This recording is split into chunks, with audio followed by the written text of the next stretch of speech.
നമസ്കാരം. G K crash കോഴ്സിന്റെ 4ാമത്തെ ക്ലാസ്സാണ് ഇന്നത്തേത്. ഇതിനു മുമ്പുള്ള ക്ലാസ്സുകൾ നിങ്ങൾ കണ്ടിട്ടുണ്ടാവുമെന്ന് പ്രതീക്ഷിക്കുന്നു. കണ്ടിട്ടുള്ളവർക്ക് എന്ന് പറയുന്ന കാര്യങ്ങൾ കുറച്ചുകൂടി എളുപ്പത്തിൽ ഉൾക്കൊള്ളാനായിട്ട് സാധിക്കും. കാണാത്തവര് അതുകൂടി കാണുന്നതിന് താല്പര്യപ്പെടുന്നു. ഞാൻ അജിത് സുമേലു. ഏവർക്കും ആസ്ത അക്കാഡമിയുടെ യൂട്യൂബ് ചാനലിലേക്ക് സ്വാഗതം.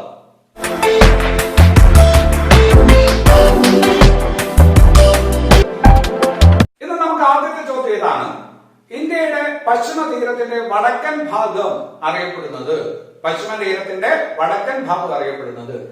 മലബാർ തീരം, കൊങ്കൺ തീരം, കോറമൻഡൽ തീരം, പിന്നെ ഗുജറാത്ത് തീരം. ഈ 4 ചോയ്സ് തന്നിട്ടുണ്ട്. ഇതിൽ ഏതാണ് ശരി? അപ്പൊ അത് പറയുന്നതിന് മുമ്പായിട്ട്, അതിന്റെ ഉത്തരം പറയുന്നതിന് മുമ്പായിട്ട് ചില കാര്യങ്ങൾ നിങ്ങൾ മനസ്സിലാക്കണം. പശ്ചിമം എന്ന് പറഞ്ഞു കഴിഞ്ഞാൽ ആ വാക്കിന്റെ അർത്ഥം, പശ്ചിമം എന്ന് പറഞ്ഞ വാക്കിന്റെ അർത്ഥം എന്താണ്? പശ്ചിമം, പടിഞ്ഞാറ്. പശ്ചിമം എന്ന് പറഞ്ഞാൽ പടിഞ്ഞാറ്. അതിന്റെ ഓപ്പോസിറ്റ് പൂർവം. പൂർവം എന്ന് പറഞ്ഞു കഴിഞ്ഞാൽ കിഴക്ക്. പൂർവം, കിഴക്ക്. പശ്ചിമം, പടിഞ്ഞാറ്, പൂർവം, കിഴക്ക്. ഉത്തരം, ഉത്തരഭാഗം എന്ന് പറഞ്ഞു കഴിഞ്ഞാൽ വടക്ക് ഭാഗം. ഉത്തരഭാഗം, വടക്ക് ഭാഗം. ദക്ഷിണഭാഗം എന്ന് പറഞ്ഞാൽ ദക്ഷിണം, ഏറ്റവും താഴെ. ദക്ഷിണഭാഗം എന്ന് പറഞ്ഞു കഴിഞ്ഞാൽ തെക്കൻ ഭാഗം. അപ്പൊ ഇത്രയും നിങ്ങൾ ആദ്യം പഠിച്ചു വയ്ക്കുക. പശ്ചിമം പടിഞ്ഞാറ്, പൂർവം കിഴക്ക്, ഉത്തരം വടക്ക്, ദക്ഷിണം തെക്ക്. ഇത്രയും കാര്യങ്ങൾ ആദ്യം മനസ്സിലാക്കുക. അപ്പൊ നമ്മുടെ ചോദ്യം എന്താണ്? പശ്ചിമ തീരത്തിന്റെ, അല്ലെ, ഇന്ത്യയുടെ തീരപ്രദേശം. ഇതാണ് ഇന്ത്യയുടെ തീരപ്രദേശം. ഇത്രയാണ് ഇന്ത്യയുടെ തീരപ്രദേശം. ഇന്ത്യയുടെ തീരപ്രദേശം എന്ന് പറയുന്നത് 7516 കിലോമീറ്റർ ആണ്. 7516 കിലോമീറ്റർ. ഇത്രയും നമ്മൾ ഈ വരച്ചിരിക്കുന്ന പടത്തിലുള്ള ഇന്ത്യ എന്ന് പറയുന്നത് ഉപദ്വീപീയ ഇന്ത്യയാണ്. സമുദ്രത്തിലോട്ട് ഇറങ്ങി നിൽക്കുന്ന ഇന്ത്യയാണ്. ആ ഇന്ത്യ നമ്മൾ പറയുന്നത് ഉപദ്വീപീയ ഇന്ത്യയാണ്. കേട്ടിട്ടില്ലേ? ഉപദ്വീപീയ ഇന്ത്യയിലെ ഏറ്റവും വലിയ നദിയാണ് എന്നൊക്കെ നിങ്ങൾ കേട്ടോ. അതാണ് ഉപദ്വീപീയ ഇന്ത്യ. ആ ഉപദ്വീപീയ ഇന്ത്യയില് ആ തീരപ്രദേശം മൊത്തം, ഇതുവരെയുള്ള തീരപ്രദേശം മൊത്തം എത്ര കിലോമീറ്റർ ആണെന്ന് ചോദിച്ചാൽ 7516 കിലോമീറ്റർ ആണ്. അപ്പൊ ഇവിടെ നമുക്ക് വേണ്ടതാണ് പശ്ചിമ തീരത്തിന്റെ വടക്കൻ ഭാഗം അറിയപ്പെടുന്നത്. അപ്പൊ പശ്ചിമ തീരം എന്ന് പറയുന്നത് റാൻ ഓഫ് കച്ച് എന്ന് പറയുന്ന ഒരു സ്ഥലത്ത് നിന്ന് തുടങ്ങുന്നു. റാൻ ഓഫ് കച്ച് ഗുജറാത്തിലാണ്. റാൻ ഓഫ് കച്ച് എന്ന് പറയുന്ന സ്ഥലം. റാൻ ഓഫ് കച്ച് ഇത് ഗുജറാത്താണ് കേട്ടോ. ഗുജറാത്തിലെ റാൻ ഓഫ് കച്ചിൽ നിന്ന് തുടങ്ങി തമിഴ്നാട്ടിലെ കന്യാകുമാരിയിൽ ഏറ്റവും താഴെ ഈ പറഞ്ഞ തെക്കേയറ്റം ഏതാണ്? പശ്ചിമ തീരത്തിന്റെ തെക്കേയറ്റം എന്ന് പറയുന്നത് കന്യാകുമാരിയാണ്. പശ്ചിമ തീരം മാത്രമല്ല, ഇപ്പുറത്തുള്ള പൂർവ്വ തീരത്തിന്റെ തെക്കേയറ്റം എന്ന് പറയുന്നത് കന്യാകുമാരിയാണ്. അതുവരെയുള്ള ആ പറഞ്ഞ ഭാഗം പശ്ചിമ തീരം. ഈ പശ്ചിമ തീരത്തിന് നമുക്ക് പഠിക്കാൻ എളുപ്പത്തിന് ഈ NCERT പുസ്തകങ്ങളുടെ ബേസിലാണ് ഞാൻ തരംതിരിക്കുന്നത്. പല രീതിയിൽ അത് തിരിക്കാറുണ്ട്. പശ്ചിമ തീരത്തിന്റെ ഈ പറഞ്ഞ ആദ്യ ഭാഗം, അതായത് തെക്കൻ ഭാഗം. ആ തെക്കൻ ഭാഗം എന്ന് പറയുന്നത് നമ്മുടെ കന്യാകുമാരി മുതല് കേരളമൊക്കെ ഉൾക്കൊള്ളുന്ന ആ തീരം മുതല് മംഗലാപുരം വരെ. മംഗലാപുരം എന്ന് പറയുന്നത് എവിടെയാണെന്ന് അറിയാമോ? മംഗലാപുരം എന്ന് പറയുന്നത് കർണാടകയിലാണ്. കാസർഗോഡ് കഴിഞ്ഞ് തൊട്ടടുത്തുള്ള സ്ഥലമാണ് മംഗലാപുരം. ആ ഭാഗം വരെയുള്ള തീരം അറിയപ്പെടുന്നത് മലബാർ തീരം എന്നാണ്. മലബാർ തീരം. അപ്പൊ മലബാർ തീരം ഏതോട്ട് ഏതുവരെയാ? ഈ പറഞ്ഞ കന്യാകുമാരി മുതൽ മംഗലാപുരം വരെ. മംഗലാപുരം മുതൽ ഗോവ വരെ, ഇത് ഗോവയാണ്.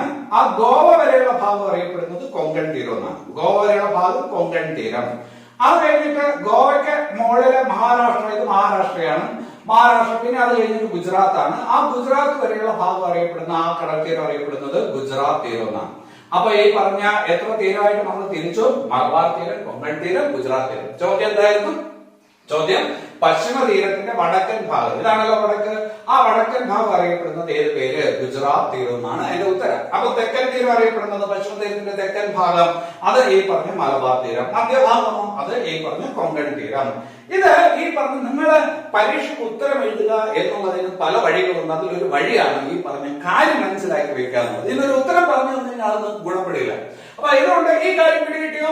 ഈ കാര്യം പിടികിട്ടി. ഇനി അങ്ങനെയാണെങ്കിൽ 7516 ഈ പറഞ്ഞ ഇന്ത്യയുടെ ഈ പറഞ്ഞ കടൽ തീരം, അല്ലെ, കടൽ തീരത്തിന്റെ ആകെ നീളം എന്ന് പറയുന്നത് 7516 കിലോമീറ്റർ ആണ്. അതൊരു പരീക്ഷയുടെ ഒരു ചോദ്യമാണ്. ഇനി അത് കഴിഞ്ഞിട്ട് റാൻ ഓഫ് കച്ച് എന്ന് പറയുന്ന ഒരു സ്ഥലം ഞാൻ പരിചയപ്പെടുത്തി. റാൻ ഓഫ് കച്ച് എവിടെയാണ്? റാൻ ഓഫ് കച്ച് എന്ന് പറയുന്നത് ഗുജറാത്തിലാണ്. റാൻ ഓഫ് കച്ചിന് ഒരു ഇരട്ടപ്പേരുണ്ട്. അതിനെ വിളിക്കുന്നത് വെളുത്ത മരുഭൂമി എന്നാണ്. വെളുത്ത മരുഭൂമി. അപ്പൊ വെളുത്ത മരുഭൂമി എന്നറിയപ്പെടുന്ന പ്രദേശം ഏതാണ്? റാൻ ഓഫ് കച്ചാണ് കേട്ടോ. ഈ പറഞ്ഞ മഴക്കാലം അല്ലെങ്കിൽ ഈ പറഞ്ഞ ഉപ്പ് പരലുകൾ ഇങ്ങനെ പരന്ന് കിടക്കുന്ന ഒരു പ്രദേശമാണ് റാൻ ഓഫ് കച്ച്. ഒരു മരുഭൂമിയെ ഈ പറഞ്ഞ് ഓർമ്മിപ്പിക്കും. വെളുത്ത മരുഭൂമി എന്നറിയപ്പെടുന്ന പ്രദേശമാണ് റാൻ ഓഫ് കച്ച്. റാൻ ഓഫ് കച്ച് എന്ന് പറയുന്നത് ശരിക്കും കച്ച് എന്ന് പറയുന്ന ഈ പറഞ്ഞ ജില്ലയിലാണ്. ഗുജറാത്തിലെ കച്ച് എന്ന് പറയുന്ന ജില്ലയിലാണ്. കച്ച് എന്ന് പറയുന്ന ജില്ലയ്ക്ക് ഒരു പ്രത്യേകതയുണ്ട്. കച്ച് എന്ന് പറയുന്ന ജില്ലയുടെ പ്രത്യേകത എന്താണെന്ന് ചോദിച്ചാൽ ഇന്ത്യയിലെ ഏറ്റവും വലിയ ജില്ലയാണ് അല്ലെ. കേരളത്തിൽ 14 ജില്ലയുണ്ട്. അതുപോലെ ഇന്ത്യയിലെ ഏറ്റവും വലിയ ജില്ല ഗുജറാത്തിൽ തന്നെയുള്ള കച്ചാണ് ഇന്ത്യയിലെ ഏറ്റവും വലിയ ജില്ല. ഇന്ത്യയിലെ ഏറ്റവും വലിയ ജില്ല എന്ന് ചോദിച്ചാൽ ഏതാണ്? കച്ച്. രണ്ടാമത്തെ വലിയ ജില്ല എന്ന് പറഞ്ഞാൽ കച്ച് കഴിഞ്ഞ വലുത് എന്ന് പറയുന്നത് ലേ ആണ്. നമ്മുടെ ലേ ലഡാക്ക് എന്ന് പറയുന്ന ആ ലേ ആണ് രണ്ടാമത്തെ ഏറ്റവും വലിയ ജില്ല. ഇന്ത്യയിലെ ഏറ്റവും വലിയ ജില്ലയാണ് കച്ച്. ആ കച്ചിലാണ് റാൻ ഓഫ് കച്ച്. ആ റാൻ ഓഫ് കച്ചിനാണ് വെളുത്ത മരുഭൂമി എന്ന് പറയണം. പറഞ്ഞത് എന്തുകൊണ്ടാണ്? റാൻ ഓഫ് കച്ച്, ഗുജറാത്തിലെ റാൻ ഓഫ് കച്ച് മുതൽ കന്യാകുമാരി വരെയാണ് ഈ പറഞ്ഞ ഇന്ത്യയുടെ പശ്ചിമ തീരം വ്യാപിച്ചു കിടക്കുന്നത്. അപ്പൊ ഇതിന്റെ ഉത്തരവായി എന്താണ്? പശ്ചിമ തീരത്തിന്റെ വടക്കൻ ഭാഗം അറിയപ്പെടുന്നത് ഏത് പേരിലാണ്? ഗുജറാത്ത് അല്ലെ. ഗുജറാത്ത് തീരം, ഗുജറാത്ത് തീരം. ഒരു കാര്യം കൂടെ അവിടെ പറഞ്ഞോട്ടെ. ഈ മലബാർ തീരം എന്ന് നമ്മൾ പറഞ്ഞു. മലബാർ തീരം അല്ലെ. മലബാർ തീരം ഇവിടെയുള്ള ഈ പറഞ്ഞ സമുദ്രം എന്ന് പറഞ്ഞാൽ എവിടെയുള്ള സമുദ്രമാണ്? ഏത്? അറബിക്കടൽ. പശ്ചിമ തീരത്ത് വരുന്ന സമുദ്രം ഏതാണ്? അറബിക്കടലാണ്. അറബിക്കടൽ ഇന്ത്യൻ മഹാസമുദ്രത്തിന്റെ ഭാഗമാണ്. അറബിക്കടലാണ് ഈ ഭാഗത്തുള്ളത്. അപ്പൊ ഈ അറബിക്കടലിന്റെ ഈ പറഞ്ഞ ഭാഗം, അതായത് തെക്കൻ ഭാഗം, അവിടെയാണ് നമ്മുടെ ഈ പറഞ്ഞ വേമ്പനാട്ട് കായലൊക്കെ വരുന്നത്. അവിടെയാണ് വേമ്പനാട്ട് കായൽ. വേമ്പനാട്ട് കായലൊക്കെ ഈ പറഞ്ഞ മലബാർ തീരത്തോട് ചേർന്ന് കിടക്കുന്ന സ്ഥലമാണ്. ആ വേമ്പനാട്ട് കായലിൽ തന്നെയാണ് കൊച്ചി എന്ന് പറയുന്ന നമ്മുടെ തുറമുഖം. ആ വേമ്പനാട്ട് കായൽ പറയുമ്പോൾ അവിടെ ഒരു കാര്യം പറഞ്ഞിട്ട് പോകണം. നമ്മുടെ ഈ പറഞ്ഞ തീരപ്രദേശത്തെ കുറിച്ചാണ് പറയുന്നത്. ഗതാഗതത്തെ കുറിച്ച് നമ്മൾ പഠിക്കുമ്പോൾ പറയും ഏറ്റവും ചെലവ് കുറഞ്ഞ ഗതാഗത മാർഗമാണ് ജലഗതാഗതം എന്ന് പറയും. ഇന്ത്യയിലെ ഏറ്റവും ചെലവ് കുറഞ്ഞ ഗതാഗത മാർഗമാണ് ജലഗതാഗതം അല്ലെ. വ്യോമ ഗതാഗതം, റെയിൽ ഗതാഗതം, റോഡ് ഗതാഗതം, പിന്നെ അത് കഴിഞ്ഞിട്ട് ജലഗതാഗതം. ഇതിൽ ഏറ്റവും ചെലവ് കുറഞ്ഞ മാർഗം ഏതാണ്? ജലഗതാഗതം. അപ്പൊ ആ ജലഗതാഗതം എന്ന് നമ്മൾ പറയുമ്പോൾ ഒരു കാര്യം ഈ പറഞ്ഞ ഭാഗത്ത് ഓർക്കാറുണ്ട്. ദേശീയ ജലപാത 3, നാഷണൽ വാട്ടർ വേ 3, അത് ഈ പറഞ്ഞ പശ്ചിമ തീരത്തിൽ വന്നു കിടക്കുന്ന സ്ഥലമാണ്. ദേശീയ ജലപാത 3 ഏതൊക്കെ തമ്മിൽ ബന്ധിപ്പിക്കുന്നു? കൊല്ലം എന്ന് പറയുന്ന സ്ഥലത്തെ കോട്ടപ്പുറവുമായി ബന്ധിപ്പിക്കുന്നു. കോട്ടപ്പുറം എന്ന് പറഞ്ഞാൽ എവിടെയാണ്? കോഴിക്കോട് ജില്ലയിലെ കോട്ടപ്പുറമാണ് കേട്ടോ. ഒരുപാട് കോട്ടപ്പുറമുണ്ട്. അപ്പൊ തൃശ്ശൂർ കോട്ടപ്പുറമുണ്ട്, വിഴിഞ്ഞത്തിനടുത്ത് കോട്ടപ്പുറമുണ്ട്. അപ്പൊ അതുകൊണ്ട് ഏത് കോട്ടപ്പുറം? കോഴിക്കോടുള്ള കോട്ടപ്പുറമാണ്. കൊല്ലത്തെ കോട്ടപ്പുറവുമായി ബന്ധിപ്പിക്കുന്ന ദേശീയ ജലപാത 3 അത് എവിടെയാണ്? ഈ പറഞ്ഞ മലബാർ തീരത്തിലായി വരും. ഏത് ഈ പറഞ്ഞ കായലിലാണ് അത് ഈ പറഞ്ഞ ഓപ്പറേഷനായിട്ടുള്ളത് എന്ന് ചോദിച്ചാൽ വേമ്പനാട്ട് കായലിലാണ്. വേമ്പനാട്ട് കായൽ നമ്മുടെ കൊച്ചി തുറമുഖം എവിടെയാണ്? വേമ്പനാട്ട് കായലിലാണ് അല്ലെ. ഈ പറഞ്ഞ കൊച്ചി തുറമുഖം വേമ്പനാട്ട് കായൽ. ഈ പറഞ്ഞ കായലുമായി ബന്ധപ്പെട്ട ഒരു തുറമുഖം ഏതെന്ന് ചോദിച്ചാൽ ഉത്തരവാണ് മേജർ തുറമുഖമാണ്. ഏത്? കൊച്ചി തുറമുഖം. അതവിടെ നിൽക്കട്ടെ. അപ്പൊ ഈ പറഞ്ഞ കാര്യം മനസ്സിലായല്ലോ. അങ്ങനെയാണെങ്കിൽ ഇനി അടുത്ത രണ്ടാമത്തെ ചോദ്യത്തിലോട്ട് പോവാം. രണ്ടാമത്തെ ചോദ്യം ഇതാണ്. പൂർവ്വ തീരത്തിന്റെ തെക്കൻ ഭാഗം അറിയപ്പെടുന്നത്. അപ്പൊ അത് കൊങ്കൺ തീരമാണോ, ആന്ധ്ര തീരമാണോ, ഉത്കൽ തീരമാണോ, പിന്നെ അത് കഴിഞ്ഞിട്ട് ഈ പറഞ്ഞ കോറമാൻഡൽ തീരമാണോ? അപ്പൊ എങ്ങനെ? കൊങ്കൺ തീരം, ആന്ധ്ര തീരം, ഉത്കൽ തീരം, പിന്നെ അത് കഴിഞ്ഞിട്ട് കോറമാൻഡൽ തീരം. ഇതിൽ ഏതാണ് ശരി? അപ്പൊ അതിന് ശരി പഠിക്കുന്നതിന് മുമ്പായിട്ട് നമുക്ക് ആ ഭാഗം പഠിക്കാം. അവിടെ പൂർവ്വതീരം എന്ന് പറഞ്ഞു കഴിഞ്ഞാൽ ഇതാ അല്ലെ. പൂർവ്വതീരം ഇതാണ്. അപ്പൊ അതും കന്യാകുമാരി തന്നെയാണ് തുടങ്ങുന്നത്. കന്യാകുമാരി മുതൽ നമ്മുടെ ഈ പറഞ്ഞ ഇവിടെ ബംഗാളാണ്. ഇത് ബംഗാൾ സംസ്ഥാനമാണ്. ബംഗാൾ വരെയുള്ള ആ ഭാഗമാണ് പൂർവ്വതീരം. അപ്പൊ ആ പൂർവ്വതീരത്തിന്റെ ഭാഗങ്ങളെ ഇതുപോലെ തിരിക്കാം. കന്യാകുമാരി മുതല് ആന്ധ്രയുടെ അടുത്ത് വരെ. ആന്ധ്രയുടെ ബോർഡറാണ് ഈ പറഞ്ഞ തമിഴ്നാട് കഴിഞ്ഞ അടുത്ത ആന്ധ്രയുടെ ബോർഡറാണ്. ഇവിടെ ഒരു തടാകമുണ്ട്. ആ തടാകമാണ് പുലിക്കട്ട് തടാകം. ഏതാണ്? പുലിക്കട്ട് തടാകം. നിങ്ങൾ പഠിച്ചിട്ടുണ്ടാവും. പുലിക്കട്ട് തടാകം എവിടെയാണ്? ആന്ധ്രാപ്രദേശിലാണ്. അപ്പൊ കന്യാകുമാരി മുതൽ ഈ പറഞ്ഞ ആന്ധ്രയുടെ ഏറ്റവും തെക്ക് ഭാഗത്തുള്ള പുലിക്കട്ട് തടാകം വരെയുള്ള ആ ഭാഗം അറിയപ്പെടുന്നത് വേറൊരു പേരിലാണ് കോറമാൻഡൽ തീരം. ഈ ഭാഗത്ത് കൂടുതലും തമിഴ്നാടിന്റെ തീരമാണ്. ഇത് തമിഴ്നാടാണ് കേട്ടോ. തമിഴ്നാടിന്റെ തീരമാണ് ഈ ഭാഗത്ത് കൂടുതലും വരുന്നത്. കുറച്ച് ആന്ധ്രയുടെ തെക്കൻ തീരമുണ്ട്. ഈ ഇത് ആന്ധ്രാപ്രദേശാണ്. ആന്ധ്രയുടെ തെക്കൻ തീരം കുറച്ചു വരും. ഇത്രയും ചേരുന്നതാണ് ഇത് കോറമാൻഡൽ തീരം. അപ്പൊ നമ്മൾ പൂർവ്വ തീരത്തിന് തിരിക്കുമ്പോൾ ഏറ്റവും തെക്ക് ഏതാണ്? കോറമാൻഡൽ തീരം. അത് കഴിഞ്ഞിട്ട് ഈ പറഞ്ഞ ആന്ധ്രയുടെ ഈ പറഞ്ഞ ഒറീസ തുടങ്ങുന്ന സ്ഥലത്ത് ഇത് ഒറീസയാണ്. ഇത് ഒറീസ എന്ന് പറയുന്ന സ്ഥലമാണ്, സംസ്ഥാനമാണ്. അപ്പൊ ഒറീസ തുടങ്ങുന്ന സ്ഥലത്ത് ഒരു തടാകമുണ്ട്. അതാണ് കൊല്ലേരു തടാകം. നിങ്ങൾ കേട്ടിട്ടുണ്ടാവും കൊല്ലേരു തടാകം. അപ്പൊ പുലിക്കട്ട് തടാകം എവിടെയാണ്? ആന്ധ്ര. കൊല്ലേരു തടാകം എവിടെയാണ്? അതും ആന്ധ്രയിലാണ് കേട്ടോ. അതുവരെയുള്ള ഭാഗം അറിയപ്പെടുന്നത് ആന്ധ്രാ തീരം എന്നാണ്. ആന്ധ്രാ തീരം. അപ്പോ കോറമാൻഡൽ തീരം, അതിന് മുകളിലോട്ട് ആന്ധ്രാ തീരം. ഇനി അത് കഴിഞ്ഞിട്ട് കൊല്ലേര് മുതൽ ഈ പറഞ്ഞ ബാക്കി അങ്ങോട്ട് ഒറീസ, ഈ പറഞ്ഞ ബംഗാൾ, ആ ബാക്കി അങ്ങോട്ടുള്ള ഭാഗം ഈ പറഞ്ഞ വടക്കൻ ഭാഗം അറിയപ്പെടുന്നത് ഉത്കൽ തീരം എന്നാണ്. ഏതാണ്? ഉത്കൽ തീരം. ഇവിടെ ഗുജറാത്ത് തീരം പോലെ ഇപ്പം ഏതാണ്? ഉത്കൽ തീരം.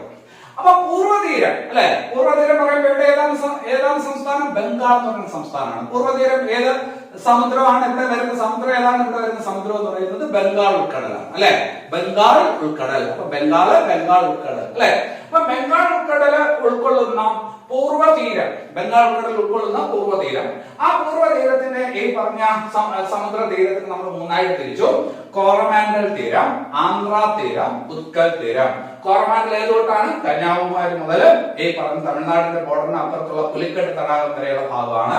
അതാണ് കോറമാൻഡൽ തീരം. വേണമെങ്കിൽ ഇങ്ങനെ ചോദിക്കാം, പൂർവ്വതീരത്തെ തമിഴ്നാട് തീരം അറിയപ്പെടുന്നത് കോറമാൻഡൽ തീരം, അല്ലെങ്കിൽ പൂർവ്വതീരത്ത് ആന്ധ്രാപ്രദേശിന്റെ തെക്കൻ തീരപ്രദേശം ഉൾപ്പെടുന്ന ഭാഗം ഏത് എന്ന് ചോദിച്ച് തെക്കൻ തീരപ്രദേശം ഉൾക്കൊള്ളുന്ന ഭാഗം ഏതെന്ന് ചോദിച്ചാലും ഏത് പറയാം? കോറമാൻഡൽ തീരം എന്ന് പറയാം. ബാക്കി അങ്ങോട്ടുള്ളതാണ് ഏത്? ആന്ധ്ര തീരം. ഇത് കണ്ടോ, തെക്ക് കുറച്ച് ഭാഗം ഏതാണ്? ഈ പറഞ്ഞ കോറമാൻഡൽ കൂടെയാണ് പറഞ്ഞത്. പിന്നെ ആന്ധ്ര തീരം, പിന്നെ അത് കഴിഞ്ഞിട്ട് കൊല്ലേര് മുതൽ അങ്ങോട്ടുള്ള ഭാഗം ഏത് പേരിലാണ് അറിയപ്പെടുന്നത്? ഉത്കൽ തീരം. ഉത്കൽ തീരം. അപ്പൊ പൂർവ്വതീരം, പശ്ചിമതീരം. അപ്പൊ ഏത് ഉത്തരവായാലോ? ഈ പറഞ്ഞ പൂർവ്വതീരത്തിന്റെ ഏറ്റവും തെക്കൻ ഭാഗം അറിയപ്പെടുന്നത് ഏത് പേരിലാണ്? കോറമാൻഡൽ തീരം. തമിഴ്നാട് തീരം എന്നൊക്കെ പറയാവുന്നത് കോറമാൻഡൽ തീരം. ആന്ധ്രാപ്രദേശിന്റെ തെക്കൻ തീരം വരുന്നത് കോറമാൻഡൽ തീരം. പൂർവ്വതീരത്തിന്റെ ഈ പറഞ്ഞ ഏറ്റവും മുകളിലുള്ളത് ഉത്കൽ തീരം. പൂർവ്വതീരത്തിന്റെ മധ്യഭാഗത്തായിട്ട് ആന്ധ്രയുടെ ഭാഗത്തായിട്ട് കാണുന്ന തീരപ്രദേശം അത് ആന്ധ്ര തീരം. പുലിക്കെട്ട് തടാകം എവിടെ? ആന്ധ്രാപ്രദേശിലാണ്. കൊല്ലേര് തടാകം എവിടെ? ആന്ധ്രാപ്രദേശിലാണ്. അപ്പൊ ഇത്രയും കാര്യങ്ങൾ മനസ്സിലായി അല്ലെ. ഇതിൽ ഏറ്റവും കുറച്ചുകൂടെ കൊള്ളാവുന്ന ഒരു ചോദ്യം കൂടി ഞാൻ പറയാം. ആ ചോദ്യം ഇതാണ്: ഇന്ത്യയുടെ ഈ പറഞ്ഞ തീരപ്രദേശം ആകെ എത്ര കിലോമീറ്റർ ആണ്? 7516 കിലോമീറ്റർ. 7516 കിലോമീറ്റർ. വേറെ ഇതുമായിട്ട് ബന്ധപ്പെട്ട് നമ്മൾ പഠിച്ചിട്ടുണ്ട്. ഏറ്റവും കൂടുതൽ കടൽ തീരമുള്ള സംസ്ഥാനമാണ് ഗുജറാത്ത്. ഏറ്റവും കൂടുതൽ കടൽ തീരമുള്ള സംസ്ഥാനം ഏത്? ഗുജറാത്ത്. ഏറ്റവും കൂടുതൽ കടൽ തീരമുള്ള സംസ്ഥാനമാണ് ഗുജറാത്ത്. പഠിച്ചിട്ടുണ്ട്. ഏറ്റവും കൂടുതൽ കടൽ തീരമുള്ള രണ്ടാമത്തെ സംസ്ഥാനമാണ് ആന്ധ്രാപ്രദേശ്. ഏറ്റവും കൂടുതൽ കടൽ തീരമുള്ള രണ്ടാമത്തെ സംസ്ഥാനം ആന്ധ്രാപ്രദേശ് അല്ലെ. ദക്ഷിണ ഇന്ത്യയിൽ ഏറ്റവും കൂടുതൽ കടൽ തീരമുള്ള ഈ പറഞ്ഞ സംസ്ഥാനമാണ് ആന്ധ്രാപ്രദേശ്. മുമ്പ് പഠിച്ചതാണ്. ഇപ്പൊ 7516 ഗുജറാത്ത്, ആന്ധ്രാപ്രദേശ്, പൂർവ്വതീരം, പശ്ചിമതീരം. അത് വ്യക്തമായെന്ന് വിചാരിക്കുന്നു. അത് വ്യക്തമായെങ്കിൽ നമുക്ക് വേറൊരു ചോദ്യത്തിലോട്ട് പോവാം. ഇത് ഇത്രയും വ്യക്തമായെങ്കിൽ നമുക്ക് വേറൊരു ചോദ്യത്തിലോട്ട് പോവാം. ആ ചോദ്യം ഞാൻ തരാം. ആ ചോദ്യം ഏതാണ്? ഇന്ത്യയുടെ പൂർവ്വതീരത്തുള്ള തുറമുഖങ്ങളിൽ പെടാത്തത്. ഇന്ത്യയുടെ പൂർവ്വതീരത്തുള്ള തുറമുഖങ്ങളിൽ പെടാത്തത്. അപ്പൊ പൂർവ്വതീരം മനസ്സിലാവുണ്ടല്ലോ. പൂർവ്വതീരത്തുള്ള തുറമുഖങ്ങളിൽ പെടാത്തത് എന്ന് ചോദിച്ചിട്ട് പാരദീപ്, ഹാൽഡിയ, നവശേവ, എണ്ണൂർ. പാരദീപ്, ഹാൽഡിയ, നവശേവ, എണ്ണൂർ. ഇതില് പൂർവ്വതീരത്ത് പെടാത്തത് എന്നുള്ള തുറമുഖമാണ് ചോദിച്ചേക്കുന്നത്. അപ്പൊ ഇനി നമുക്ക് കുറച്ചുകൂടി മനസ്സിലാക്കാനുള്ളത് കുറച്ച് തുറമുഖങ്ങളെ കുറിച്ച് മനസ്സിലാക്കിയിട്ട് പോകണം. തുറമുഖങ്ങളെ കുറിച്ച് ഡീറ്റെയിൽ ആയിട്ടല്ല, ഇപ്പോ നമുക്കത് പഠിക്കാൻ എളുപ്പമാണ്. പൂർവ്വതീരത്തുള്ള തുറമുഖങ്ങൾ. അതിനു മുമ്പ് ഞാൻ ഒരു കാര്യം കൂടി പറഞ്ഞോട്ടെ. ഈ നമ്മുടെ ഈ പറഞ്ഞ തീരപ്രദേശം 7516 കിലോമീറ്റർ ആണെന്ന് പറഞ്ഞു അല്ലെ. ഇന്ത്യയിൽ എത്ര സംസ്ഥാനങ്ങൾക്ക് തീരപ്രദേശം ഉണ്ടെന്ന് ചോദിച്ചാലോ? എത്ര സംസ്ഥാനങ്ങൾക്ക് തീരപ്രദേശം ഉണ്ടെന്ന് ചോദിച്ചാലോ? അപ്പൊ അത് എങ്ങനെ നോക്കാം? ഇത് 1 ഗുജറാത്തിനുണ്ട്, 2 മഹാരാഷ്ട്രക്കുണ്ട്, 3 ഗോവയ്ക്കുണ്ട്, 4 കർണാടകയ്ക്കുണ്ട്, 5 നമ്മുടെ ഈ പറഞ്ഞ കേരളത്തിനുണ്ട്, 6 തമിഴ്നാട്, 7 ആന്ധ്രാപ്രദേശ്, 8 ഒറീസ, 9 ബംഗാൾ. ഇത്രയ്ക്കല്ലേ വരുള്ളൂ. അപ്പൊ എത്ര സംസ്ഥാനങ്ങൾക്ക് തീരപ്രദേശം ഉണ്ടെന്ന് ചോദിച്ചാൽ 9 സംസ്ഥാനങ്ങൾക്കുണ്ടെന്ന് പറയണം. ഇനി അത് കഴിഞ്ഞിട്ട് രണ്ടാമത് എത്ര കേന്ദ്രഭരണ പ്രദേശങ്ങൾക്കുണ്ടെന്ന് ചോദിച്ചാലോ? കേന്ദ്രഭരണ പ്രദേശം പറയുമ്പോ ഇവിടെ ഒരു കേന്ദ്രഭരണ പ്രദേശമുണ്ട്. അതായത് ഈ പറഞ്ഞ മഹാരാഷ്ട്ര, ഗുജറാത്ത് വരുന്ന ആ ഭാഗത്ത് ഒരു കേന്ദ്രഭരണ പ്രദേശമുണ്ട്. അതാണ് ദാമൻ ദ്യൂ അല്ലെങ്കിൽ ഈ പറഞ്ഞ ഇപ്പൊ അതിന്റെ കൂടെ ദാദ്ര നഗർ ഹവേലി ഇവിടെ ചേർത്ത് ഇപ്പൊ ഒറ്റ കേന്ദ്രഭരണ പ്രദേശമാണ് ദാമൻ ദ്യൂ, ദാദ്ര നഗർ ഹവേലി. അതിന് സമുദ്രതീരമുണ്ട്. പിന്നെ അത് കഴിഞ്ഞിട്ട് വേറൊരു കാര്യമുള്ളത്, ഈ പറഞ്ഞ ഇവിടെ നമ്മുടെ തലശ്ശേരിക്ക് അടുത്തായിട്ട് മാഹി എന്ന് പറയുന്ന സ്ഥലമുണ്ട്. പുതുശ്ശേരിയുടെ ഭാഗമാണ്. പുതുശ്ശേരി ഒരു കേന്ദ്രഭരണ പ്രദേശമാണ്. അതുപോലെ അതിന് കുറച്ച് ഭാഗം തമിഴ്നാടിന്റെ ഈ തീരപ്രദേശത്തോട്ട് വന്ന് കിടക്കും. അപ്പൊ പുതുശ്ശേരിക്കും എന്തുണ്ട്? ഈ പറഞ്ഞ കടൽ തീരമുണ്ട്. അതിന് പുറമെയാണ് ഈ ഭാഗത്ത് ആൻഡമാൻ നിക്കോബാർ ദ്വീപുകൾ. അതിനും എന്തുണ്ട്? അത് കേന്ദ്രഭരണ പ്രദേശവും അതിനും എന്തുണ്ട്? തീരപ്രദേശമുണ്ട്. അതുപോലെ ഈ പറഞ്ഞ പടിഞ്ഞാറ് ഭാഗത്ത്, ദക്ഷിണ ഭാഗത്തായിട്ട് ഇവിടെ ഒരു കേന്ദ്ര ഭരണ പ്രദേശമുണ്ട്. ഏതാണ്? ലക്ഷദ്വീപ്. അപ്പൊ ദാമൻ ദിയു ദാദ്ര നഗർ ഹവേലിക്കുണ്ട്, പിന്നെ അത് കഴിഞ്ഞിട്ട് ഈ പറഞ്ഞ പുതുശ്ശേരിക്കുണ്ട്, പിന്നെ അത് കഴിഞ്ഞിട്ട് ആൻഡമാൻ ഉണ്ട്, പിന്നെ അത് കഴിഞ്ഞിട്ട് ലക്ഷദ്വീപ് ഉണ്ട്. അപ്പൊ എത്ര സംസ്ഥാനങ്ങൾക്ക് എന്ന് ചോദിച്ചാൽ 9 സംസ്ഥാനങ്ങൾക്ക് തീരപ്രദേശമുണ്ട്. എത്ര കേന്ദ്രഭരണ പ്രദേശത്തിന് ചോദിച്ചാൽ എത്ര കേന്ദ്രഭരണ പ്രദേശത്തിന്? 4 കേന്ദ്രഭരണ പ്രദേശത്തിന് തീരപ്രദേശം ഉണ്ട്. അപ്പൊ 9 സംസ്ഥാനങ്ങൾക്കും 4 കേന്ദ്രഭരണ പ്രദേശങ്ങൾക്കും തീരപ്രദേശമുണ്ട് എന്നുകൂടെ മനസ്സിലാക്കുക. അപ്പൊ ഇനി നമുക്ക് മറ്റു ചോദ്യത്തിലോട്ട് പോവാം. അപ്പൊ ആ ചോദ്യം പറഞ്ഞത് പൂർവ്വ തീരത്തെ തുറമുഖം, അതുമായിട്ട് ബന്ധപ്പെടണം. അപ്പൊ അതിന്റെ ഉത്തരം പറയുമ്പോൾ നമുക്ക് കുറച്ച് കാര്യം പറയണം. പൂർവ്വ തീരത്തെ തുറമുഖങ്ങളിൽ ഏറ്റവും താഴെ ഈ പറഞ്ഞു വരുന്ന തുറമുഖം എന്ന് പറയുന്നത് തൂത്തുക്കുടിയാണ്. ഏറ്റവും താഴെയുള്ള തുറമുഖം ഏതാണ്? തൂത്തുക്കുടി. ഏറ്റവും താഴെയുള്ള തുറമുഖമാണ് തൂത്തുക്കുടി. രണ്ടാമത് ഈ പറഞ്ഞു വരുന്നത് പിന്നെ വരുന്നത് ചെന്നൈയാണ്. ചെന്നൈ. വേറെ വരുന്നത് എണ്ണൂർ എന്ന് പറയുന്ന തുറമുഖമാണ്. എണ്ണൂർ. അപ്പൊ തൂത്തുക്കുടി ഉണ്ട്, ചെന്നൈ ഉണ്ട്, എണ്ണൂർ ഉണ്ട്. തൂത്തുക്കുടി ഉണ്ട്, ചെന്നൈ ഉണ്ട്, എണ്ണൂർ ഉണ്ട്. ഇത് 3 ഏത് സംസ്ഥാനത്താണ്? തമിഴ്നാട്ടിലാണ്. നിങ്ങൾ വേറൊരു സംസ്ഥാനത്തിന് ഇത്രയും ഈ പറഞ്ഞ മേജർ തുറമുഖങ്ങൾ കാണത്തില്ല. നമ്മളിപ്പോ പഠിക്കുന്ന മേജർ തുറമുഖവുമായി ബന്ധപ്പെട്ട 13 മേജർ തുറമുഖങ്ങളുണ്ട്. ഇന്ത്യക്ക് എത്ര മേജർ തുറമുഖങ്ങളുണ്ടെന്ന് ചോദിച്ചാൽ 13 മേജർ തുറമുഖങ്ങളുണ്ട്. അതിൽ 3 മേജർ തുറമുഖവും ഒരു സംസ്ഥാനത്താണ്. ഏത് സംസ്ഥാനത്ത്? തമിഴ്നാട്ടിൽ. അപ്പൊ തൂത്തുക്കുടി ഉണ്ട്, ചെന്നൈ ഉണ്ട്, പിന്നെ അത് കഴിഞ്ഞിട്ട് എണ്ണൂറുണ്ട്. പിന്നെ ആന്ധ്രാപ്രദേശിൽ ഒരു തുറമുഖമുണ്ട്. ഏതാണ്? വിശാഖപട്ടണം. ആന്ധ്രാപ്രദേശിൽ ഒരു തുറമുഖമുണ്ട്. ഏതാണ്?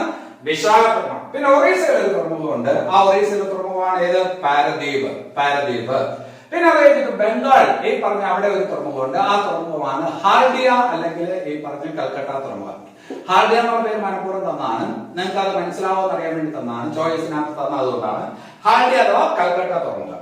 പിന്നെ അത് കഴിഞ്ഞിട്ട് ആൻഡമാനിൽ ഒരു തുറമുഖമുണ്ട്. അതാണ് പോർട്ട് ബ്ലെയർ. അതായത് പോർട്ട് ബ്ലെയർ എന്ന് പറയുന്ന ഈ പറഞ്ഞ തുറമുഖമുണ്ട്. ഇന്ത്യയിലെ ഏറ്റവും ഒടുവിലത്തെ മേജർ തുറമുഖമാണ് പോർട്ട് ബ്ലെയർ. ഓക്കെ. പൂർവ്വ തീരത്തെ തുറമുഖങ്ങളാണ് തൂത്തുക്കുടി, ചെന്നൈ, എണ്ണൂർ, വിശാഖപട്ടണം, പാരദീപ്, കൽക്കട്ട, പിന്നെ അത് പോർട്ട് ബ്ലെയർ. 3, 3, 6, 7 മേജർ തുറമുഖങ്ങൾ എവിടെ വന്നു? പൂർവ്വ തീരത്ത് വന്നു.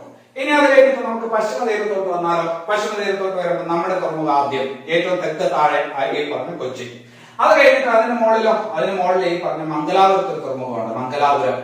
അതിന് മുകളിൽ ഗോവയിൽ ഈ പറഞ്ഞ മർമഗോവ എന്ന് പറയുന്ന ഒരു തുറമുഖമുണ്ട്. മർമഗോവ എന്ന് പറയുന്ന തുറമുഖമുണ്ട്. പിന്നെ അത് കഴിഞ്ഞു ഇവിടെ ഈ പറഞ്ഞ നവഷേവ എന്ന് പറയുന്ന തുറമുഖമുണ്ട്. നവഷേവ. പിന്നെ അത് കഴിഞ്ഞിട്ട് മുംബൈ തുറമുഖം. പിന്നെ അത് കഴിഞ്ഞിട്ട് ഈ പറഞ്ഞ ഗുജറാത്തിന്റെ ഈ ഭാഗത്തായിട്ട് ഒരു തുറമുഖമുണ്ട്. റാൻ ഓഫ് കച്ചിന്റെ ഭാഗത്തായിട്ട് തുറമുഖമുണ്ട്. ആ തുറമുഖം നിങ്ങൾക്ക് പരിചയമുള്ളതാണ്, കാണ്ഡല തുറമുഖം.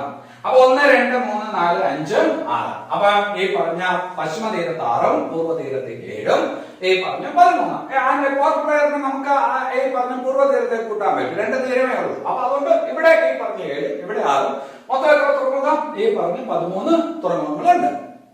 ചോദ്യം എന്താണ്? ചോദ്യം ഈ പറഞ്ഞ പൂർവ്വ തീരത്തുള്ള തുറമുഖങ്ങളിൽ പെടാത്തത്. ഉത്തരമായി അറിയാലോ. ഇപ്പൊ ഹാൽദിയ എവിടെയാണ്? ഹാൽദിയ ഈ പറഞ്ഞ പൂർവ്വ തീരത്താണ്. എണ്ണൂർ എവിടെയാണ്? എണ്ണൂർ ഈ പറഞ്ഞ പൂർവ്വ തീരത്താണ്. തൂത്തുക്കുടി, ചെന്നൈ ഒക്കെ പൂർവ്വ തീരത്താണ്. അപ്പൊ അതിലും കൂടെ വരുന്നത് ഏതാണ്? നവഷേവ എന്ന് പറയുന്ന സാധനമാണ് ഈ പറഞ്ഞ അതിന്റെ കൂടുതൽ ചോയ്സ് ഉണ്ടായിരുന്നത്. നവഷേവ എവിടെയാണ്? പശ്ചിമ തീരത്താണ്. അതിന്റെ ഉത്തരമായി അല്ലേ? അപ്പൊ ആ പൂർവ്വതീരം എന്താണെന്ന് നിങ്ങൾക്ക് മനസ്സിലായാൽ മാത്രമാണ് ആ ചോദ്യത്തിന് ഉത്തരം എഴുതാൻ പറ്റുന്നത്. ഇനി അത് കഴിഞ്ഞിട്ട് ഇതിനകത്തോട്ട് വരുമ്പോൾ ഒരു കാര്യം നമുക്ക് പടം നിങ്ങൾക്ക് കാണാൻ പറ്റുമെങ്കിൽ തൂത്തുക്കുടി ഏറ്റവും താഴെയാണ്. കൊച്ചിയുണ്ട്. കൊച്ചി ഏക്കാളും താഴെയാണ്, തെക്ക് ഭാഗത്ത് ഏറ്റവും താഴെയാണ് തൂത്തുക്കുടി. അപ്പൊ അതുകൊണ്ട് തൂത്തുക്കുടിയെ കുറിച്ച് ഒരു കാര്യം പഠിക്കാം. തൂത്തുക്കുടി ഇതാണ് ഇന്ത്യയുടെ ഏറ്റവും തെക്കേ അറ്റത്തുള്ള തുറമുഖം. കൊച്ചി എഴുതാനാണ് സാധ്യത കൂടുതൽ. ഇന്ത്യയുടെ ഏറ്റവും തെക്കേ അറ്റത്തുള്ള തുറമുഖം കൊച്ചിക്ക് താഴെയാണ്. ഏത്? തൂത്തുക്കുടി എന്ന് പറയുന്ന തുറമുഖം അല്ലെ. അത് കഴിഞ്ഞിട്ട് അടുത്തത് ചെന്നൈ തുറമുഖം. തൊട്ടടുത്തുള്ള ഏതാണ്? ചെന്നൈ തുറമുഖം. ഈ പൂർവ്വ തീരത്തുള്ള തുറമുഖങ്ങളിൽ ഏറ്റവും തിരക്കുള്ള തുറമുഖമാണ്. പൂർവ്വ തീരത്തുള്ള തുറമുഖങ്ങളിൽ ഏറ്റവും തിരക്കുള്ള തുറമുഖമാണ് ഏത്? ചെന്നൈ തുറമുഖം. ദക്ഷിണ ഇന്ത്യയിലേക്കുള്ള കവാടം എന്നറിയപ്പെടുന്ന തുറമുഖമാണ് ഇത്. ദക്ഷിണ ഇന്ത്യയാണ് അല്ലെ. കേരളം, തമിഴ്നാട്, ആന്ധ്ര, തെലങ്കാന, കർണാടക ഇപ്പോൾ ഉൾക്കൊള്ളുന്ന സ്ഥലം ദക്ഷിണ ഇന്ത്യയാണ്. ദക്ഷിണ ഇന്ത്യയിലേക്കുള്ള കവാടം എന്നറിയപ്പെടുന്ന തുറമുഖമാണ് ഏത്? ചെന്നൈ തുറമുഖം. ഏറ്റവും ഈ പറഞ്ഞ പഴക്കമുള്ള തുറമുഖമാണെന്നുള്ള വാക്ക് ഞാൻ ഉപയോഗിക്കുന്നില്ല.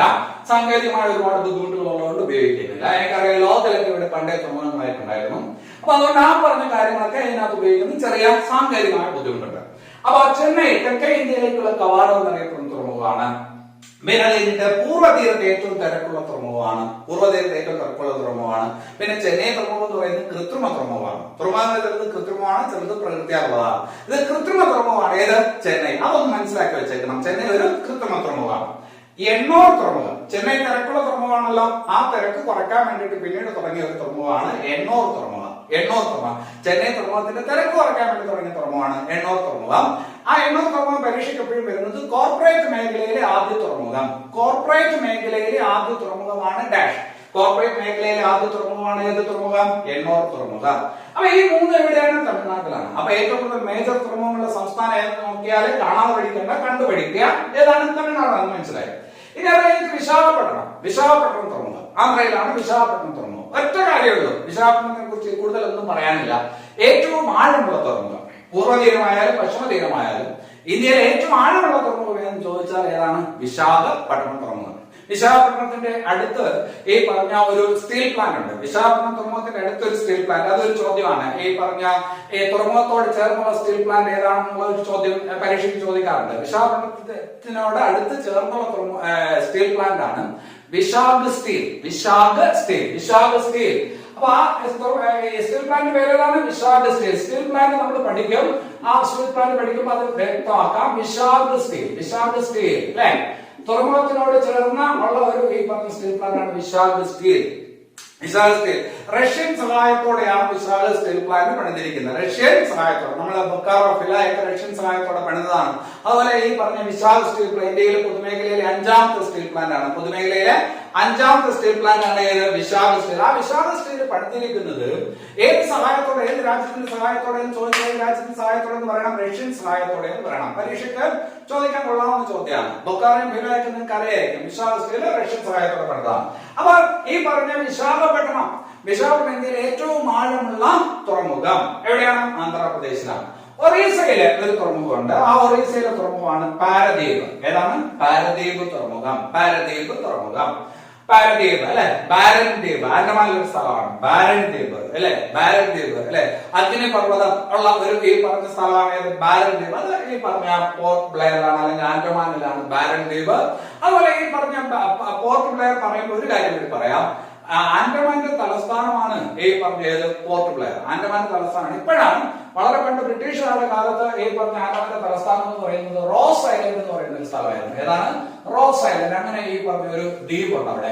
റോസ് ഐലൻഡ് ആണ് ആൻഡമാന്റെ ഈ പറഞ്ഞ പഴയ ഈ പറഞ്ഞ തലസ്ഥാനം അല്ലെ? സ്വരാജ് ഷഹീൻ ദ്വീപുകൾ എന്നൊക്കെ അറിയപ്പെടുന്നത് ഈ പറഞ്ഞ ആൻഡമാനാണ് എന്നൊക്കെ നമ്മൾ പഠിച്ചിട്ടുണ്ട്. അപ്പൊ ഈ പറഞ്ഞ പാരദ്വീപ് ഒറീസയിലാണ്. പിന്നെ അത് കഴിഞ്ഞിട്ട് വേറൊന്ന് വരുന്നത് കൽക്കട്ട തുറമുഖമാണ്. കൽക്കട്ട തുറമുഖം. കൽക്കട്ട തുറമുഖത്തിന്റെ ഒരു പ്രത്യേകത എന്ന് വെച്ചാൽ ഇവിടെ ഒരു നദിയുണ്ട്, ഹൂഗ്ലി നദി. ഹൂഗ്ലി നദി. അപ്പൊ ഒരു നദീജന്യ തുറമുഖമാണെന്ന് പറയാം. നദിയുമായി ബന്ധപ്പെട്ടിരിക്കുന്ന തുറമുഖമാണെന്ന് പറയാം. നമ്മുടെ കൊച്ചി തടാകവുമായി ബന്ധപ്പെട്ടിരിക്കുന്നു, വേമ്പനാട്ട് കായലുമായി ബന്ധപ്പെട്ടിരിക്കുന്നു എന്ന് പറയുന്ന പോലെ ഒരു നദീജന്യ തുറമുഖമാണ് ഏത്? കൽക്കട്ട തുറമുഖം. കൽക്കട്ട തുറമുഖം ഈ പറഞ്ഞ നമുക്ക് ഈ പറഞ്ഞ ഭാഗം ഏറ്റവും മുകളിലാണ്. ഇവിടെയൊക്കെ ഉള്ളത് ഈ പറഞ്ഞ കിഴക്കൻ സംസ്ഥാനമാണ്. അപ്പൊ ഈ പറഞ്ഞ ഇന്ത്യയുടെ കിഴക്കൻ ഭാഗത്തോട്ടുള്ള കവാടം, കിഴക്കിലോട്ടുള്ള കവാടം, കിഴക്കേ ഇന്ത്യയിലേക്കുള്ള കവാടം എന്നറിയപ്പെടുന്ന തുറമുഖം ഏതെന്ന് ചോദിച്ചാൽ ഏതാണ്? കൽക്കട്ടയാണ്. കാണാതെ പഠിക്കരുത്. അപ്പൊ ഇത്രയും ഈ പറഞ്ഞ അതിനകത്ത് ഓർത്തു വയ്ക്കുക. ഏറ്റവും ആഴമുള്ള തുറമുഖം ഏതാണ്? ഇന്ത്യയിലെ ഏറ്റവും ആഴമുള്ള തുറമുഖം വിശാഖപട്ടണം. ഇനി അത് കഴിഞ്ഞിട്ട് അടുത്ത ഒരു ഈ പറഞ്ഞ ഇപ്പുറത്ത് പശ്ചിമ തീരത്തോട്ട് വന്നാല് പശ്ചിമ തീരത്ത് ഏറ്റവും താഴെയുള്ള തുറമുഖം ഏതാണ്? കൊച്ചി തുറമുഖം. കൊച്ചി തുറമുഖം വേമ്പനാട്ട് കായൽ തുറമുഖമാണ്. തടാകവുമായി ബന്ധമുള്ള തുറമുഖമാണ് അല്ലെ? വേമ്പനാട്ട് കായലുമായി ബന്ധമുള്ള തുറമുഖമാണ്. പ്രകൃതിദത്ത തുറമുഖമാണ്. ഏതാണ്? പ്രകൃതിദത്ത തുറമുഖം. ചെന്നൈ പോലെ തുറമുഖമല്ല, പ്രകൃതിദത്ത തുറമുഖമാണ്.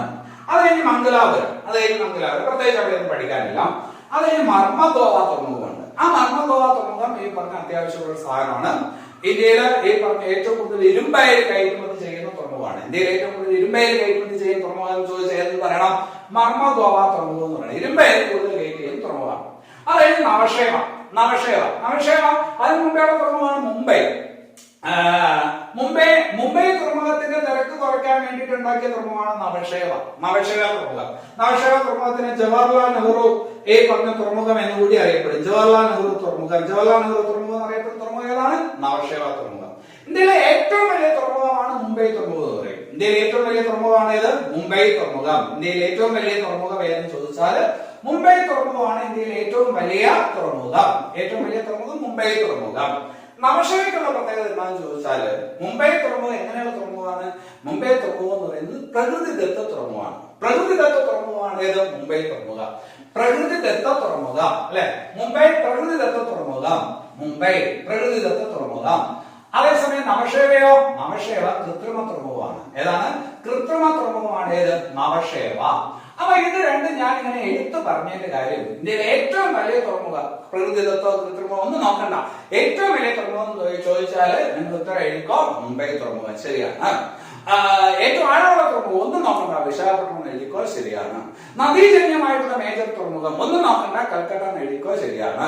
തടാകവുമായി ബന്ധപ്പെട്ട ഈ പറഞ്ഞ മേജർ തുറമുഖം ഒന്നും നോക്കണ്ട, കൊച്ചി എഴുതിക്കോ. ശരിയാണ്. ഇരുമ്പയിൽ ഒന്നും നോക്കണ്ട, മർമ്മഗോവ എഴുതിക്കോ. ശരിയാണ്.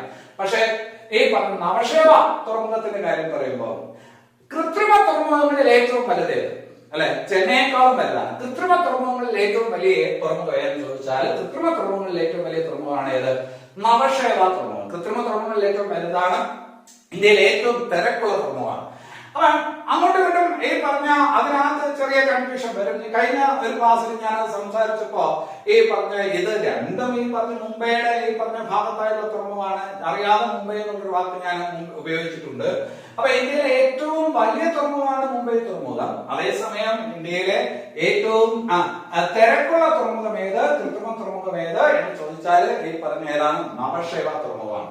ഇനി അത് കഴിഞ്ഞിട്ട് അടുത്ത് വരുന്നത് കാണ്ടല എന്ന് പറയുന്ന തുറമുഖം. കാണ്ടല പരീക്ഷയ്ക്ക് ഏറ്റവും കൂടുതൽ തവണ ചോദിച്ചുള്ള ഒരു തുറമുഖമാണ്. ഇന്ത്യയിലെ വേലിയേറ്റ തുറമുഖമാണ്. ഇന്ത്യയിലെ വേലിയേറ്റ തുറമുഖമാണ്. ഇന്ത്യയിലെ ഏറ്റവും വലിയ വേലിയേറ്റ തുറമുഖം. അതാണ് ഒരു പോയിന്റ്. ഏറ്റവും വലിയ വേലിയേറ്റ തുറമുഖം. വേറൊരു പ്രധാനപ്പെട്ട പോയിന്റ് സ്വതന്ത്ര തുറമുഖമാണ്. സ്വതന്ത്ര തുറമുഖമാണ്. സ്വതന്ത്ര തുറമുഖമാണ്. സ്വതന്ത്ര വ്യാപാര സംവിധാനങ്ങൾ അനുവദിക്കുന്ന തുറമുഖമാണ്. പിന്നെ അത് കഴിഞ്ഞിട്ട് ഈ പറഞ്ഞ സ്പെഷ്യൽ എക്കണോമിക് സോൺ. പ്രത്യേക സാമ്പത്തിക മേഖലയായി അംഗീകരിച്ചിട്ടുള്ള അനുവദിച്ചിട്ടുള്ള തുറമുഖമാണ്. അപ്പൊ സ്വതന്ത്ര വ്യാപാര തുറമുഖമാണ്. പ്രത്യേക സാമ്പത്തിക മേഖലയായി കാണുന്ന തുറമുഖമാണ് ഏത്? ഈ പറഞ്ഞ കാണ്ടല തുറമുഖം. ഇന്ത്യയിലെ ഏറ്റവും വലിയ വേലിയേറ്റ തുറമുഖമാണ്. 3 പോയിന്റ് ഓർക്കുക. ഇന്ത്യയിലെ ഏറ്റവും വലിയ വേലിയേറ്റ തുറമുഖം, സ്വതന്ത്ര വ്യാപാര തുറമുഖം. പിന്നെ അത് കഴിഞ്ഞിട്ട് ഈ പറഞ്ഞ എന്താണ്? സ്പെഷ്യൽ എക്കണോമിക് സോണിൽ ഉൾപ്പെടുന്ന പ്രത്യേക സാമ്പത്തിക മേഖലയായി കാണുന്ന തുറമുഖമാണ് കാണ്ടല തുറമുഖം. എവിടെയാണ്? ഗുജറാത്തിലാണ്. അപ്പൊ ഇത്രയും കാര്യങ്ങൾ തുറമുഖങ്ങളെ കുറിച്ചൊന്ന് ഓർമ്മിച്ചിട്ട് മനസ്സിലാക്കി വെക്കാം. അപ്പം പൂർവ്വതീരത്തെ ഈ പറഞ്ഞ കാര്യം ചോദിച്ചു. താഴെ പറയുന്നവയിൽ അടുത്തൊരു ചോദ്യം. താഴെ പറയുന്നവയിൽ പശ്ചിമ തീരത്തുള്ള തുറമുഖങ്ങളിൽ പെടാത്തത്? നവശേവ, കാണ്ടല. പശ്ചിമ തീരത്തുള്ള തുറമുഖങ്ങളിൽ പെടാത്തത് നവശേവ, കാണ്ടല, മർമ്മഗോവ, വിശാഖപട്ടണം. ഏതാണ് ഉത്തരം? വിശാഖപട്ടണം. അപ്പൊ ഇത് മനസ്സിലാക്കണമെങ്കിൽ പൂർവ്വം പശ്ചിമം തിരിച്ചറിയണം. അപ്പൊ ഇത്രയും കാര്യങ്ങൾ നിങ്ങൾക്ക് ഈ പറഞ്ഞ മനസ്സിലായെന്ന് വിചാരിക്കുന്നു. ഈ കാര്യങ്ങൾ നിങ്ങൾക്ക് വ്യക്തമായില്ലേ? ഇനി അത് കഴിഞ്ഞിട്ട് വേറൊരു ചോദ്യത്തിലോട്ട് പോവാം. വേറൊരു ചോദ്യം. താഴെ പറയുന്നവയിൽ ഏത് തുറമുഖമാണ് ശ്യാമപ്രസാദ് മുഖർജിയുടെ പേരിൽ അറിയപ്പെടുന്നത്? അത് കൽക്കട്ട തുറമുഖമാണോ? കാണ്ടല തുറമുഖമാണോ? എണ്ണൂർ തുറമുഖമാണോ? നവശേവ തുറമുഖമാണോ? ഏത് തുറമുഖമാണ് ശ്യാമപ്രസാദ് മുഖർജി? മുഖർജി അല്ലെ? പ്രണബ് മുഖർജി അറിയാമോ? പ്രണബ് മുഖർജി ഇന്ത്യയുടെ പഴയ രാഷ്ട്രപതിയായിരുന്ന ആളുടെ പേരാണ് പ്രണബ് മുഖർജി. പ്രണബ് മുഖർജി എവിടുത്തുകാരനാണ്? ബംഗാളുകാരനാണ് അല്ലെ? ശ്യാമപ്രസാദ് മുഖർജിയുടെ പേരുള്ള തുറമുഖം എവിടെയെന്ന് ചോദിച്ചാൽ അത് കൽക്കട്ട തുറമുഖത്തിന്റെ പേരാണ്. ശ്യാമപ്രസാദ് മുഖർജി തുറമുഖം. ശ്യാമപ്രസാദ് മുഖർജി തുറമുഖം. ഈ പറഞ്ഞ നവശേവയുടെ പേര് ജവഹർലാൽ നെഹ്റു തുറമുഖം. ഇവിടെ കാണ്ടലയിൽ ഒരു തുറമുഖം ഉണ്ടെന്ന് പറഞ്ഞല്ലോ. ദീൻ ദയാൽ ഉപാധ്യായ തുറമുഖം. ഈ അടുത്ത കാലത്താണ് അതിന് പേരിട്ടത്. ദീൻ ദയാൽ ഉപാധ്യായ തുറമുഖം. ഏതാണ്? കാണ്ടല തുറമുഖം. അപ്പൊ ഈ പറഞ്ഞ ശ്യാമപ്രസാദ് മുഖർജി തുറമുഖം അത് ഈ പറഞ്ഞ കൽക്കട്ട തുറമുഖം.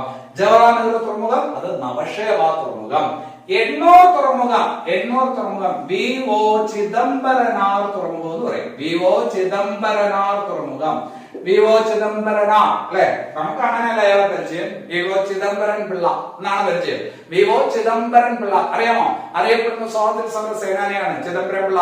വി.ഒ. ചിദംബരനാർ എന്ന് പറയുന്ന നമ്മുടെ വി.ഒ. ചിദംബരം പിള്ള എന്നൊക്കെ പറയാനുള്ള അദ്ദേഹം അറിയപ്പെടുന്ന സ്വാതന്ത്ര്യ സമര സേനാനിയാണ്. കപ്പലോട്ടിയ തമിഴൻ. കപ്പലോട്ടിയ തമിഴൻ. അപ്പൊ കപ്പലോട്ടിയ തമിഴൻ എന്ന് അറിയപ്പെടുന്ന ആരാ? കപ്പലോട്ടിയ തമിഴൻ. പരീക്ഷയ്ക്ക് ചോദിക്കാനുള്ള ചോദ്യമാണ്. കപ്പലോട്ടിയ തമിഴൻ ആരാണ്? വി.ഒ. ചിദംബരനാർ അല്ലെങ്കിൽ ചിദംബരം പിള്ള. കപ്പലോട്ടിയ തമിഴൻ.